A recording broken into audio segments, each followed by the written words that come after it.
All right, welcome to another DFW Running Talk. I'm Chris Detzel, and today we have special guest, Dr. Jose Lopez. Jose, how are you? I'm doing well. How are you, Chris? And how does that feel to be called doctor? You've earned that, right? Yeah, I graduated in 2017. It's still new, but the students that I teach at the university, they call me. So in Spanish, people that are named Jose, their nickname is Pepe.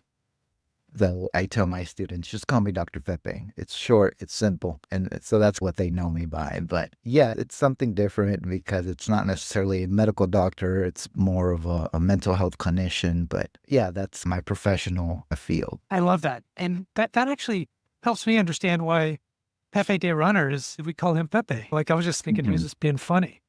And actually, there's a reason because it's Pepe in Spanish. Yeah. His name, Jose. In So, Spanish, a lot of names have a nickname.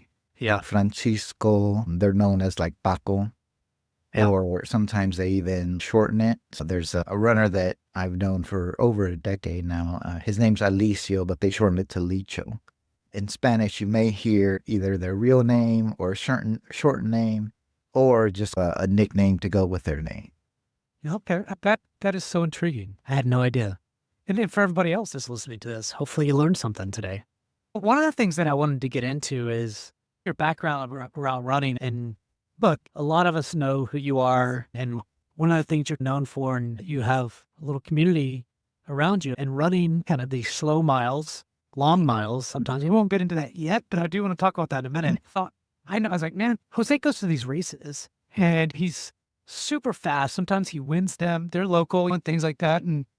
But when I look at your Strava or what you've run, you're running 9 or 10-minute miles and 19 miles or all constantly. So we'll get into that in a minute, but would love to know a little bit more about your running journey, why you got started, how you got started, and those kinds of things. Yeah, sure. So as a kid, we were immigrants. My parents brought my brother and I when we were children. So to us, Dallas was really a new place. And both my parents, when they came, they didn't really know the language. We moved here. It was a neighborhood called Little Mexico, which is now Uptown off Oaklawn and Douglas. So that neighborhood really, and again, now that I'm as a parent, now I see what they went through. So really as a kid, I remember just being very hyperactive, being all over the place. And again, back then, they didn't really know what ADHD was. They didn't really understand a lot of the mental health issues that we know now. So really as a kid, I remember in elementary school, not even being able to sit in a desk, I would literally fall off those plastic chairs because You're just moving around so much and yeah, stuff. and again, I didn't really understand it, but all I knew was whenever it was recess or whenever it was PE, yeah, that was the time to go play soccer. I remember going to Sam Houston Elementary and then Travis Elementary, again in the Uptown area, and just loving movement. I loved chasing the ball. I loved whatever sport it was. It really didn't matter.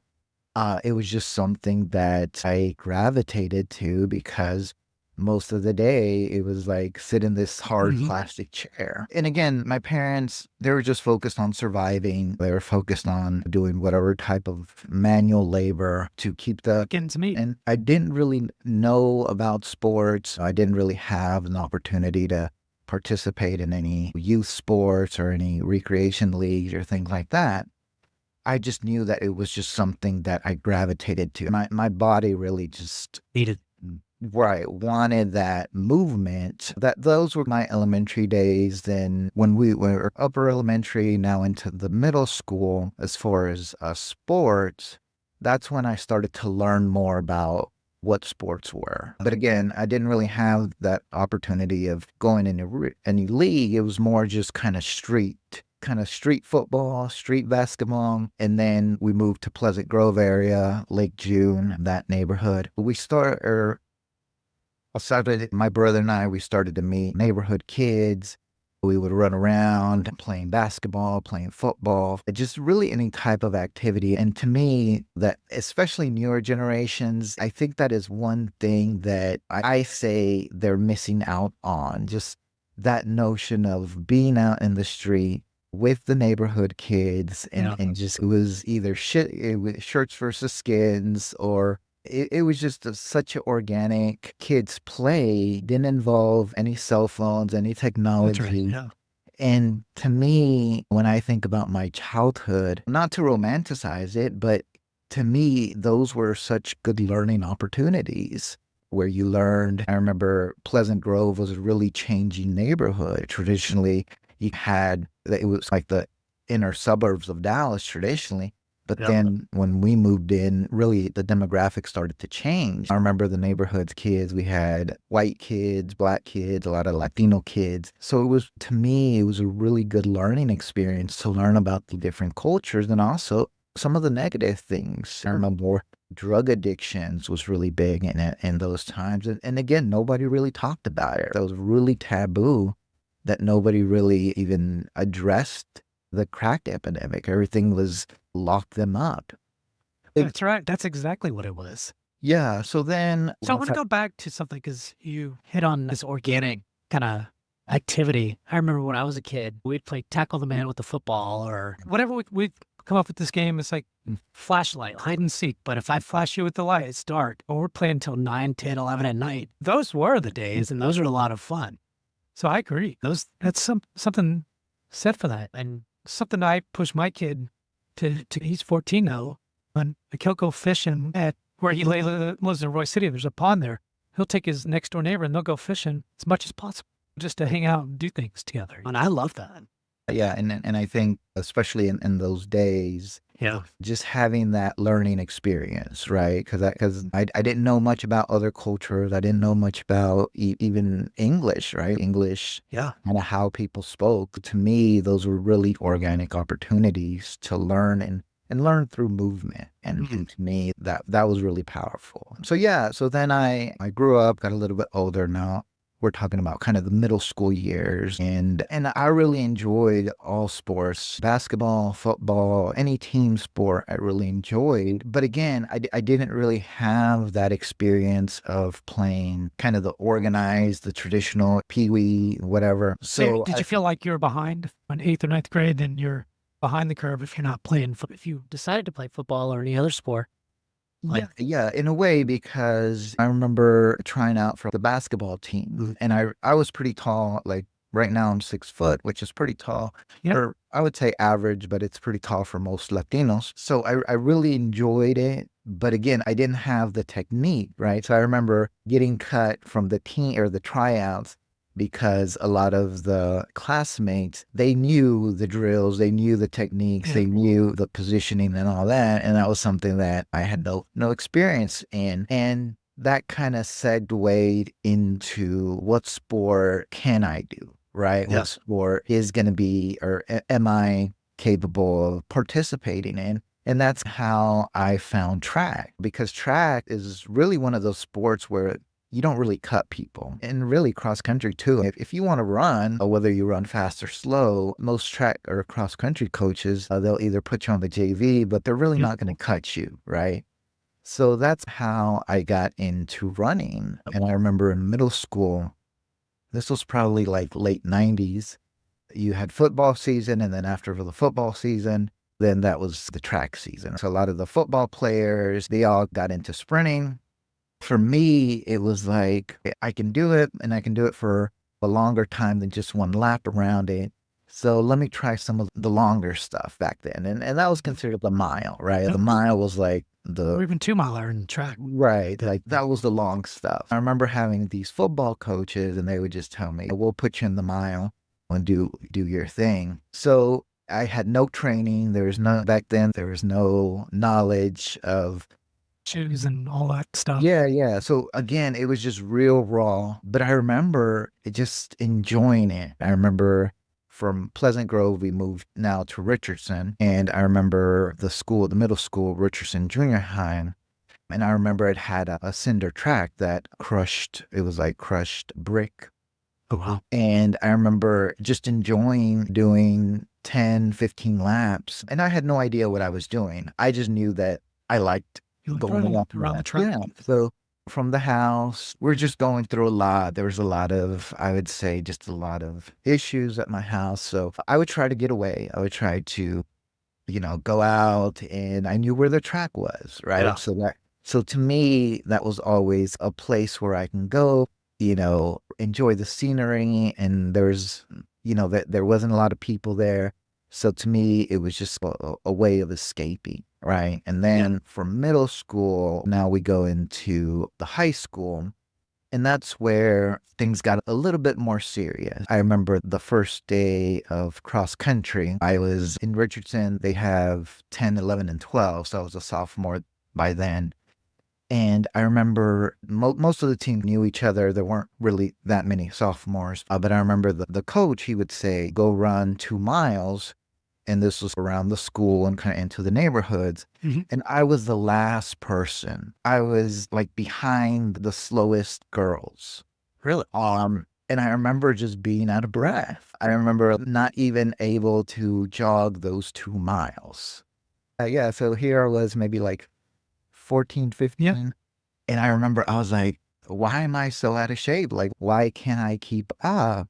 So then the coach Estelle, and he knew about running. He was an older teacher, so he kind of knew. And what I was very appreciative of him was that he saw that rawness in me, and he encouraged me. He said, right now, don't look at where you are now, look at where you want to be, right? So in that season, I remember in 10th grade, I went from not even able to jog 2 miles. The end of cross country, I was running, I think, in the 17-minute 5Ks. So that was just, and you're talking like from August to maybe November, Yeah. right? So That's the beauty. So I'll stop you there. That's the beauty about running, is if you stay consistent just for a little bit, you'll see huge gains. And you saw crazy huge gains. So that's cool. yeah. But again, to me, it was just someone that could identify what that rawness was, because I would say a lot of coaches, especially at the high school level, they're just wanting the already product made, right? Like they want kids that have played, they want kids that have. Yeah. So a lot of times I think what ends up happening is they miss that raw talent that maybe some of these kids don't have that opportunity, or they have the immigrant families that may not even know about some of these options. But yeah, after a year, Coach Estelle, he quit coaching. I think there's just a lot of politics that were involved in athletics. And what's interesting, fast forward till I graduated college and became a teacher myself, one of the things that I found was here in Texas, really the emphasis, especially in high school, is in football. Yeah, of course. I remember interviewing for a position in Garland ISD, and I was telling them I'm interested in coaching track and cross country, and he was like, if you're not going to coach football, we don't want you. We have nine football coaching positions, and that's our focus. We don't care about cross country or track. That's an afterthought. Yeah. So I think part of why Coach Estelle quit after that year is he was probably tired of kind of what that emphasis was. After that, the rest of my high school, I just had football coaches that, again, really, but you don't really know. Because that's not the emphasis, right? In the high school, again, I think I didn't really reach my potential. I think I was just running, but just doing my own thing. But then, in 11th grade, there was a gentleman, really influential. He really mentored me. His name is Bert Williams. And he still participates in a lot of track and field events. Like I know he's still part of the USATF, the local chapter in this area. Yeah. But Coach Williams, he really took me under his arm, and I started to do what they called summer track. Again, I had no idea they even summer He just track said do it and you did it. Yeah, like I had no idea there was even summer track. I was just running because I liked it, and that was something that I knew I wasn't going to get cut. So with Coach Williams, he had a lot of knowledge in sprinting. Like he really knew the 100, the 200, the 400. And again, here I am a more middle or long distance, whatever you want to Distance label it. runner. Right. Sure. But he really showed me like the art of the intervals. Like he really showed me drills. He showed me that the movements, the strength training, the importance of form. So when I was running with Coach Williams, to me, he really showed me the art of running. And I remember some of the workouts we would do, like 12 by 200s, or we would do 8 by 400s. And I remember he would always stay at the last 100, and then he would sprint with me, and then I had to keep up with him. So again, just a great personality, a great person, a great mentor. And I think the other gift that he provided me was he really put a light into you can run in college. Because again, before that, it was just like, I just want to do it because it gives me something to do, and also helps me with kind of my mentality, right? Like my mental stability. Because again, I knew nothing about mental health. I knew nothing about intergenerational trauma. I knew nothing about depression or a lot of that grief. Everything was just get through school. You have to do better than us. And everything was just push, push, push, right? Yep. So really, Coach Williams, he gave me that outlet. He gave me that these people are going to college, they're running at the NCAA, and you can be like them. And really, by my senior year, that was my mentality. My mentality was, I'm gonna run in college, like, just because maybe I'm not gonna be able to compete or to make all state or all region, but I do think I can compete. And by senior year, that's when I was running pretty well. I think I ran in the 3,200, like low tens, maybe 10:20. In the 1,600, like a 440s. And the 800, I was running like low 2 minutes. The times were decent. And I remember Coach Williams, he was telling me there's a school in Idaho, there's a school in different areas, Kansas. But being an immigrant Latino, there's something in Spanish called familiarismo, which there's not really a translation in English, but basically it means like a duty to your family. Yes. And by that time, my brother had left. He went to Princeton in New Jersey. Wow. So I felt that duty to my parents, right? Yeah. Like I felt that obligation. One of the things that I realized is I do want to go to college. I do want to run and be competitive, but I also want to be close and watch out for my parents. So one of the things that I started to do, and again, Coach Bert was a big part of this, is I started to look at kind of local universities and colleges. Yep. And one of the universities that stood out, again, I wasn't really fast, or I wasn't Pretty really boost. a D1 athlete. Plus. So to me, I was looking more at how can I still do what I like and then ultimately get my degree, because that's what Absolutely. when I want. 1,000% smart. There was a lady by the name of Francie LaRue Smith, and people might know her because she was a 6-time Olympian, and she lived, before she started coaching at the Southwestern University, she was living here in the Lake Highlands area. I believe she actually lived close to Norbuck Park when she was competing. But anyway, Francie LaRue Smith was very impressed by kind of her credentials, 6-time Olympian. You know, she ran. It's pretty impressive.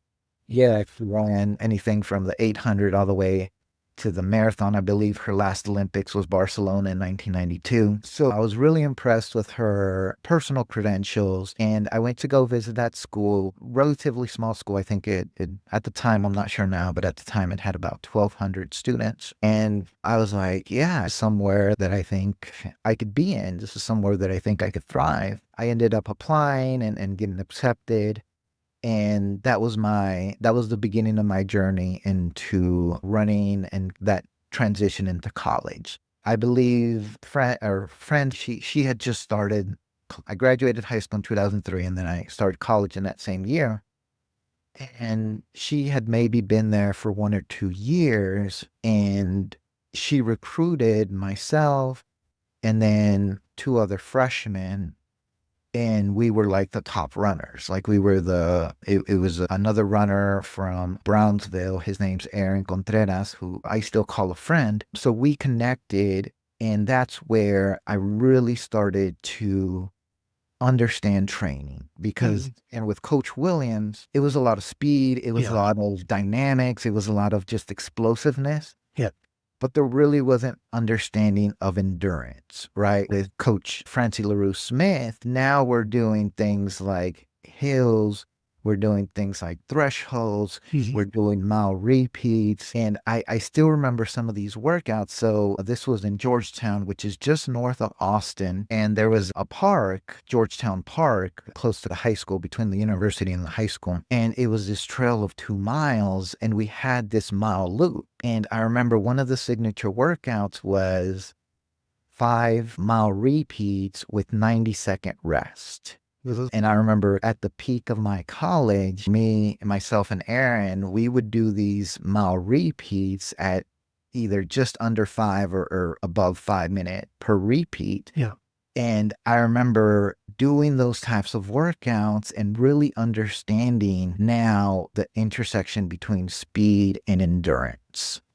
And that's really where I felt like I started to thrive. Like now that rawness is going into like performance. And really you could tell because the times really dropped. Now I was running low 16 5Ks. We ran cross country, and those were 5 miles or 8Ks. We were doing low 27 minutes, 15 minutes. Now we're doing like low 4 minutes. So that's where a lot of those times really started to cut down. But really, again, it's because now you have someone that really knows what they're doing. And now you have partners that are at your level that are pushing you to get faster, stronger. So really, especially that freshman year, to me, that's really where I think I honed in on just a lot of really knowledge, understanding kind of what the right level of speed versus speed endurance, but also understanding the importance of having people that are going to push you, right? Yeah, because a lot of times when you're out there going back to that middle school, high school, when you're out there by yourself, you don't really have a gauge. And I think now, even when I look at in Flower Mound, Coach Cook, I think part of why they have such a thriving high school program, their girls team, I think they won 3 or 4 state titles. Part of why, he's built such a strong program over there, I think it's because of that culture, right? We're gonna train together, we're gonna do things together, we're gonna suffer together. And when you build that mentality, it's almost like you have people that buy into that mindset. In college, again, I ended up, I remember, I believe it was my sophomore year, I ended up being all conference.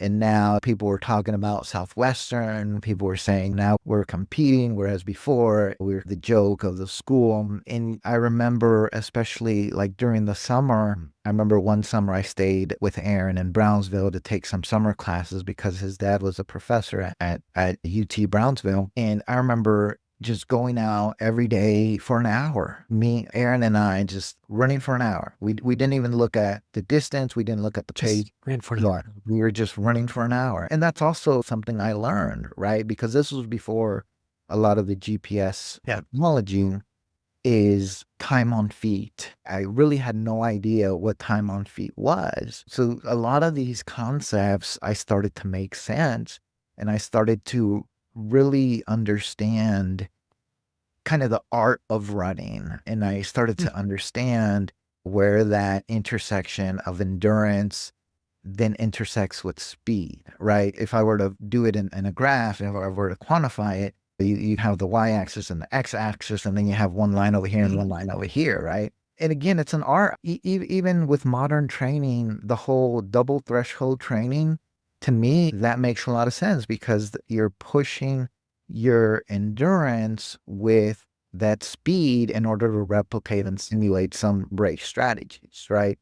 So again, those college years, that's where I really started to sharpen that knowledge, which I didn't really have in high school or middle school. So again, I'm eternally grateful to both Coach Williams and Coach Smith for really providing that guidance For sure. and to me really setting that base that I think I needed because it's not that I didn't know. It's just again as an immigrant kid, I would say and I would say a lot of immigrant kids they have this huge talent. If you think about it, I was born in San Luis Potosí, which is in central Mexico. It's 6,000 feet. Genetic wise, I think my ancestors, they've probably developed genetic wise a higher VO2. A lot of these immigrant kids or young people come and I would say they have very good genes. They're just not sharpened. And what's interesting, I remember as a kid, again, going back to soccer, I remember as a kid watching the World Cup coming to here and watching that really good game in the Cotton Bowl. And then people were saying the US is going to win the World Cup in 2010. And I remember how Nike was advertising. And I remember how people were comparing Freddie Adu to Pele. And what's so interesting, especially with soccer, is I think part of the reason why that obviously didn't happen is because that raw talent isn't really being developed. Yeah. When you have this whole That's notion, interesting. Yeah. yeah, when you have this whole notion of pay for play, that's great for the kids that can afford it. But I would say a lot that rawness, that talent, a lot of kids, you're missing a lot of that talent. I think part of going back to soccer, right? When I look at like France, part of why they've been so successful is they've been able to tap into that raw talent and then they've been able to sharpen it with some really good coaching. So important. The U.S. is rarely, men's anyways, is rarely any good. For some, they might be decent, but they don't compare to most a lot of these countries. And I think you probably hit on a really good point. Anyway. Yeah. So again, with running, really, especially here in Texas, right? Football is king. Yeah. But cross country and track, that has been an afterthought. And then you put that with some of the rawness. I think it's so interesting because I think there's so much potential, especially working in the ISD. I really saw that rawness and I saw that potential. A lot of times it's just not developed. So me, that was that story, and that was a big takeaway for me. But anyhow, I graduated college, and because you sound very never are you have you talked about, hey, I won this thing, or just a very humble person, but I assume you're extremely competitive. And when you're in college, you're probably even more competitive because you're running with some really fast guys, right? And training pretty hard. And how's that competitiveness? Did you obviously had that where you just like, oh, I'm just having fun, just enjoying it? Well, it's interesting you say that because again, growing up, we didn't know about mental health. We didn't know about any type of thing. So I remember in high school, here I was just an immigrant kid. And I remember seeing teams like Plano, Highland Park, and I remember seeing what they had. They came in this fancy bus. They had the latest shoes, I think at the time, it was like the Zoom Kennedys. And I remember just having this rage. And I remember like I would run with rage. Like when I was running, like I remember they had races like in Norba Park and at Richmond College. And I remember this Highland Park kid, and I was like, there's no way this kid is going to pass me. So it was like mile 2 in the 5K. And I would get to the point where I couldn't even breathe because I was just running with rage, right? Like I was running with this, it was almost like this envy, envy that this person has it all, but I still have to beat that person. Yeah. And I also remember that rage. You're pretty extreme. That's also a sign that you are very competitive too. Despite all the other things that's going on from a rage standpoint, you're very competitive.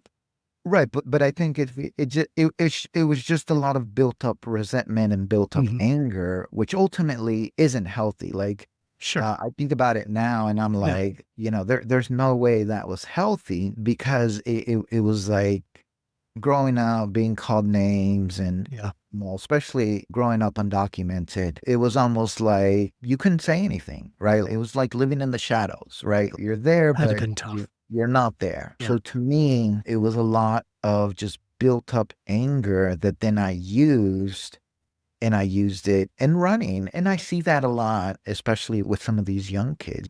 My time working in the schools, I really understood some of the students, and I understood them at the personal level because I went through that journey. Yeah, you're right. It was a competitiveness, but I don't think it was a very healthy competitiveness So because, I agree with you. It's so interesting that you said.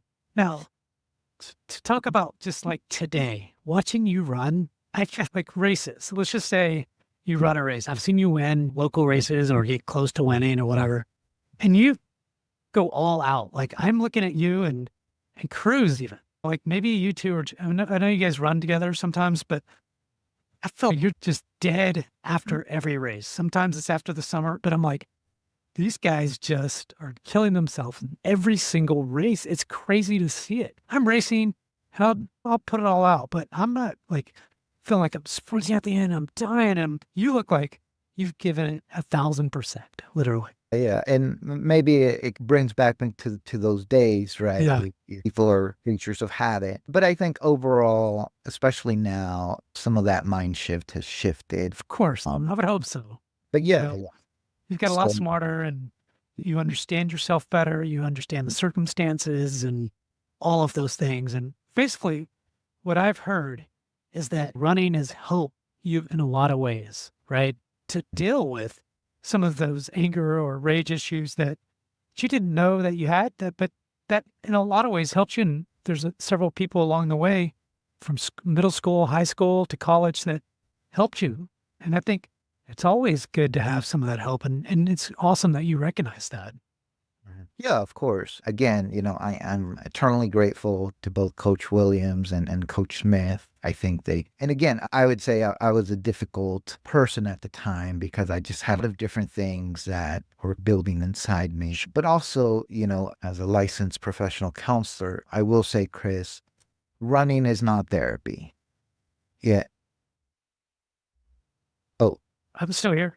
yeah. Okay. So I was just saying running is not therapy. Running is a great coping mechanism. It's something great for stress management. It's something great for building muscles and your cardiovascular and just getting into connecting with nature, connecting with other runners. But I will say, if you have complex trauma, if you have an eating disorder, if you have some kind of going into some of these psychopathological things, consider therapy. Like, people shouldn't be tiptoeing around you because they're scared that you're going to lash out. And with runners, and again, this is just a sidebar. With runners, there is a lot of issues that I've seen. And a lot of times there's just this stigma, and I get it. I completely get it because I grew up with that stigma. Sure. But I will also say that you can get better. Yeah. So running has helped me tremendously. That's why I still do it. I've been doing this for 25 plus years. Yeah. I have no plan on stopping, but I also understand the mental health aspect now that earlier me had no idea about. I'm glad that you brought that up. And I had a podcast with my brother, and I don't think we got that clear out. And the big reason why I wanted to have that podcast with him, but you brought it up and you were very articulate and clear about that, is that running is just one tool that you can use as a stress reliever to help you. But it's not going to fix what therapy can fix. You have to talk it out and understand how to deal with some of these things that you're dealing with. And I'm so glad that you brought that up. Look, you dealt with it as a kid and you was probably running more so than you just didn't know, right? But now we know we're smarter. And I've seen it too, Jose. Look, you see some of these people that had drug addiction or alcohol addiction and whatever led them to those kinds of things. They're out there. For example, there's some of the trail runners that are running 100-milers and they think they substitute whatever they had bad to run 100-milers or half marathons or whatever. And although it's a tool and helpful at the moment from a stress standpoint, it's not going to fix the issue, or it doesn't help you completely deal with that. So thank you for bringing that up. Yeah, yeah. And again, I say this more as a professional rather than as a runner. Back to some of the journey. So I finished college, and now I have a bachelor's degree in psychology, and I minored in religion. And then I didn't really know what to do with running, because once you graduate, college is very structured, right? Yeah. And you get your cross-country schedule, you get your track schedule, and then in the summer, you need to be running to get in shape for cross-country and track. But once I graduated, it was like, what do you do? And most college runners actually just end up quitting, especially some of the guys I competed with, super talented, just understood running, but then once they graduated, they just stopped. And to me, I was like, this has helped me. As you said, this is a tool that has helped me. I don't want to let go of this tool. Well, I graduated in 2006, and I didn't really know what to do. So then I was like, let me register for a marathon. That sounds like a good idea. People were talking about marathons. So I was like, okay, and again, You're going to another level. yeah, what was interesting is this was right before the recession of the 2008. 2000s. Yeah. So whenever the recession hit, it made running just boom, because people were, and that's true with other recessions, right? Because this is kind of a low budget or low money activity that people can do, and you don't really need a lot of equipment or things like that to do it. Now you do. But anyways. Right? The market made that. Yeah, exactly. Yeah. So, and again, this was before any GPS or any of that. Super shoes, stuff like that. I had the Timex. I had the Ironman Timex, and that was. I think I had the Nike Plus watch. I think that was the first watch to come. I don't know if it was back 2008. I think it was a little after that. Anyways, go ahead. Mm-hmm. Yeah. So I graduated in the spring, and then I was like, what do I do? People were talking about marathons. I thought it would be a good idea to run a marathon, and I didn't really know which marathons. I knew that there's a marathon or several marathons in Texas, and I was like, well, why don't I register for the San Antonio Marathon? And back then it was called the San Antonio Marathon of the Americas. But the I didn't know it was a problem at the time because I was pretty cocky. I was like, no, I just finished college. I ran in college. And again, at 21, you think you know everything. Little do they know. But anyway, I just started to continue training like I did in college. I would do mile repeats. I would do these tempos. I would do these 60-minute runs. And then I was like, okay, I'm ready for the marathon. So come November, I drive, I think it was like 6-7 hours to San Antonio. And I remember it started at the Alamo, finished at the Alamo Dome. They made a big deal. And there were some Kenyan runners that had come from Mexico. They had elite bibs. I was like, they look like some of the guys I competed with in college. Sure. So I was like, okay, let me see if I can Let me stay with them. Yeah. So and again, keep in mind, I know where this is going. My long run was probably 10 miles. Yeah, exactly. I was running 10 miles in like 60 minutes. So I was like, okay, if I can do 10 miles. That's 10 miles only. If I can do 10 miles, 60 minutes, then I could just double it, and then I can close. And I should be doing the marathon at roughly 2:30. That was my thinking. So I went out, and I remember passing the 20-mile marker, and it was around 2 hours. Okay. But then I was like, okay, I only have about 30 minutes to go. And the guys that I was running with, they started speeding up. Like they went from 6 minutes because they were looking for the prize. Like they came to San Antonio for the prize money. Like that was their job, right? So that was like first and second place. For them, they went from 6 minutes now to 5:20s. Mm-hmm. And I did the reverse. So I went from 6 minutes to 10 minutes. Yeah. And I had no idea what was happening to my body. Like I've never experienced depletion of carbohydrates. And back then we didn't really know about goos and stuff like that. We were just drinking Gatorade. In practice and in college, they just had this big tub of Gatorade, and that's what you got. So I remember just being in this long street, having 6 miles to go, And I was just walking by that point. Like I wanted to drop out, but there's no way back. Like the No, only way back is just walk home. it's to keep going. Yeah. But then nobody was passing me. Like it was just like deserted. And I was like, what is going on? I want to drop out, but I don't see a golf cart. So, well, the last 6 miles took me 58 minutes. I ended up finishing in 2 hours and 58 minutes. Still pretty impressive. And I remember finishing at the Alamo Dome and then just sitting there. I was like, I started to question, like, why am I doing this? What's the point of this? Like a lot of people do. Yeah. But then to me, it was like, it's now I have to perfect it. Yeah. Oh, I like that. Because now you know how difficult it is, right? Yeah. Now you know that it's almost like a challenge, right? And again, when you've been through all these different obstacles, now you know that this is just another obstacle to go through. Yeah, I love that. This could be up for part 2 because I'm so intrigued in this marathon journey that you have. But this has been excellent, Jose. I love this. What a great journey you have. And if you want to come back to part 2 to tell the rest of that journey, I'd love to have you on again if you're interested. Sure. Yeah.